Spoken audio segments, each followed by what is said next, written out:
सर्वमंगलमांगल्ये शिवे सर्वार्थसाधिके शरण्ये त्र्यंबके गौरी नारायणी नमोस्तुते।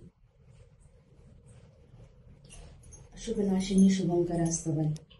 आदिमाते वेदमाते भक्तानुग्रहकारिणी सर्वत्र व्यापिके अनन्ते श्रीगायत्री नमोस्तुते। तालुस्ताकं सदा धारा बिन्दुस्ता बिन्दुमालिनी परात्परे वात्सल्यशक्ति अनुसूये नमोस्तुते। कुकर्म कुसंग कुबुद्धि कुदृष्टि विनाशिनी चामुण्डे चण्डमुण्डमथने महिषासुरमर्दिनी नमोस्तुते। प्रातर्बाला च मध्याह्ने यौवनस्था भवेत् पुनः वृद्धा सायं भगवती महादेवै नमो नमः। या देवी सर्वभूतेषु मातृरूपेण संस्थिता नमस्तस्यै नमस्तस्यै नमस्तस्यै नमो नमः। हरि ओम।